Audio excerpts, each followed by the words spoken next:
Michael and I were looking for a place out of the city that wasn't the Hamptons, so we came up to Millbrook. There are a lot of horses here. We do a lot of riding. We found this great little 1800 farmhouse. We added the kitchen, which is a very large kitchen. We added later the garden room and the 2 girls' bedrooms, and it was a Christmas tree farm, so the outside was a wreck. We had to move 3,000 Christmas trees, so there was a ton of landscaping work. Thankfully, Michael really loves, I think he's a frustrated landscape architect at heart, so he really loved doing all of that.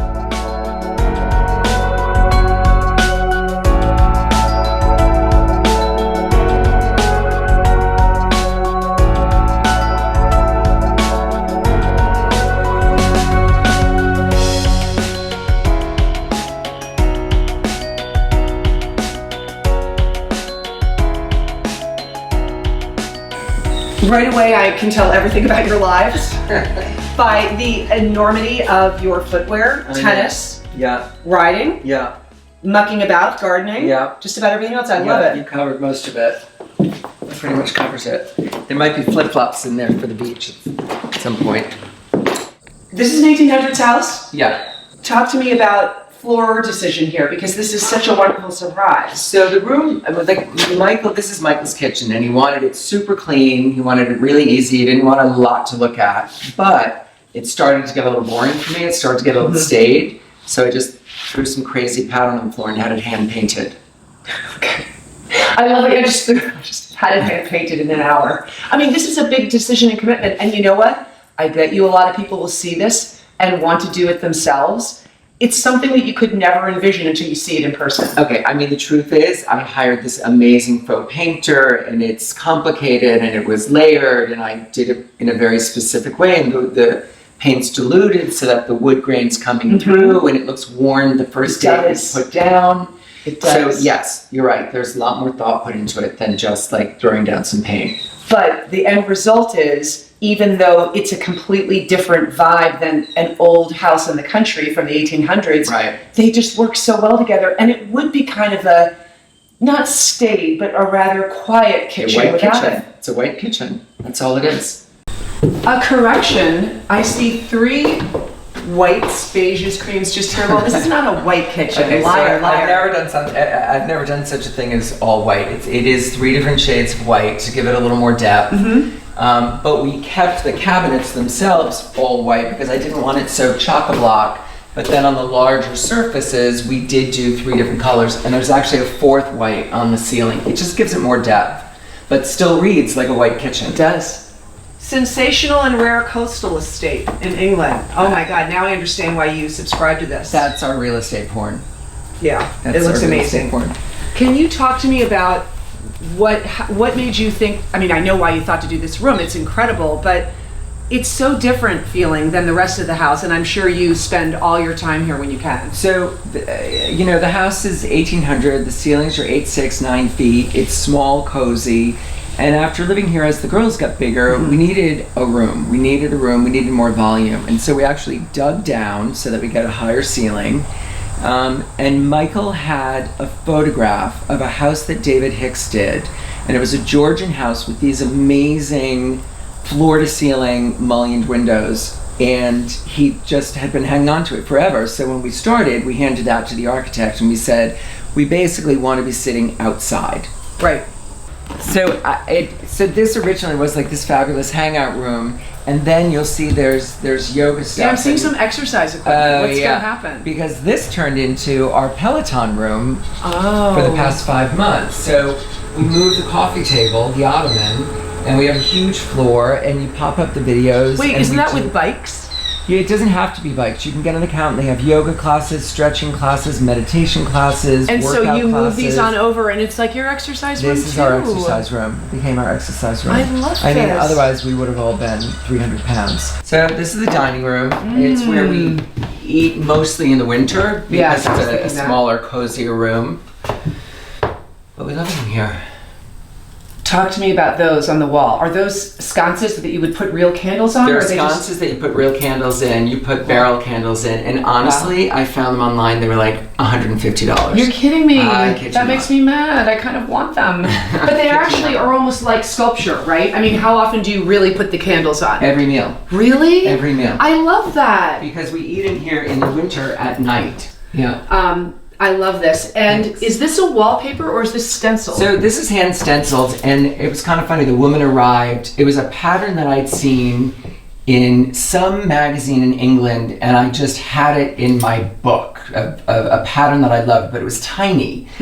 And so I blew it up. The woman made stencils, and she came and she said, "What color do you want the stencils?" I said, "No color, just use gloss paint, clear gloss." Oh.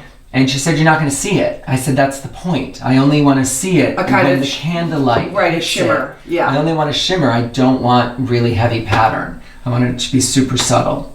You know, I think about why we love it here so much. And so many people now are talking about editing. And I think editing is for a gallery or it's for a store. This is about layering. Our house is about layering and texture. And you see that we've lived here over the years. It's more complex. Point out that lamp. I love that. Oh, What's that made out of? Alabaster. We got it at the flea market in Paris. Looks like it should have always been there.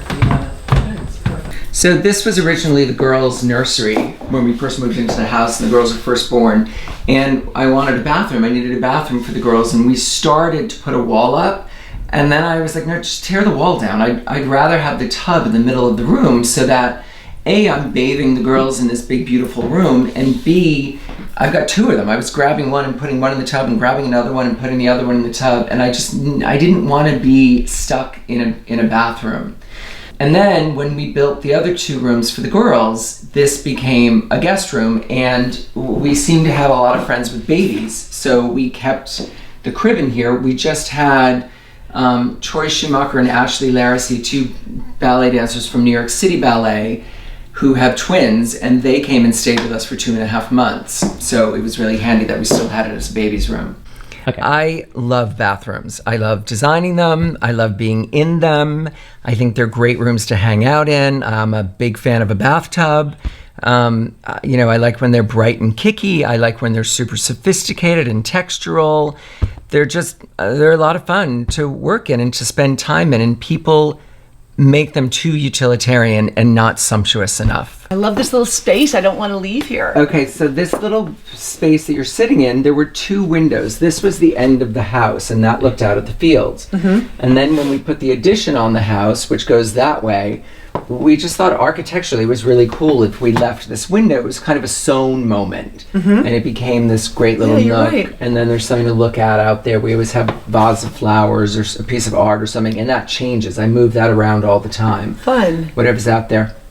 Do you remember before we were talking about perfect, and I'm not like a perfect You're not fan? about it. So I could have just done wallpaper, which is printed perfectly rectilinear and the lines are absolutely straight. But instead, I did a fabric. And because of the nature of fabric, as you're putting it up in wallpaper, you don't get these It's imperfect. perfect lines. And also, it's an old house, so the ceilings aren't straight. So if I had these perfectly straight lines at the ceiling, it would look all wonky.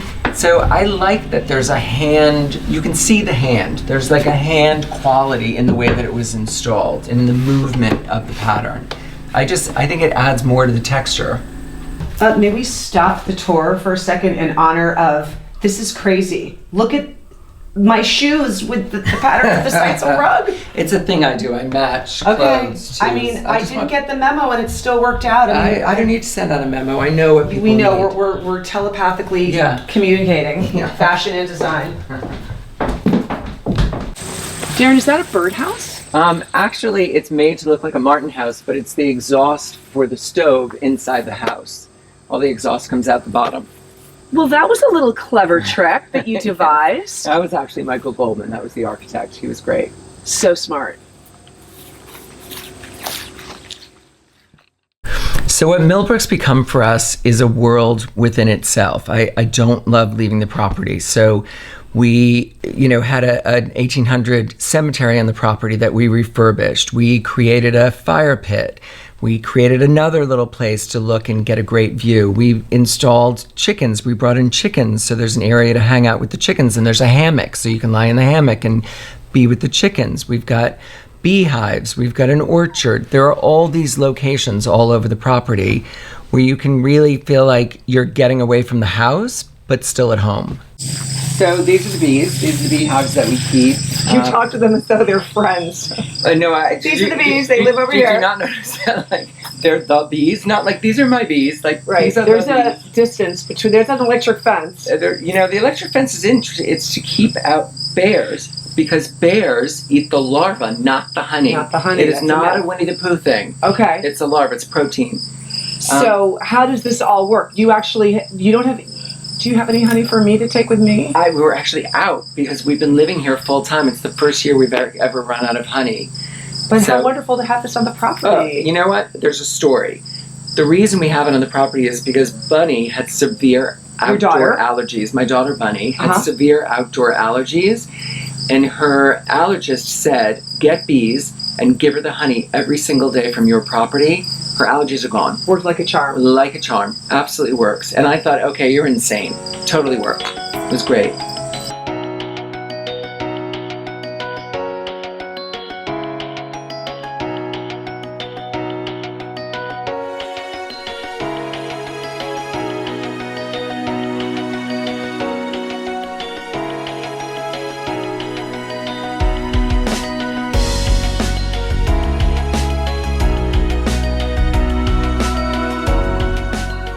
Don't miss another video visit.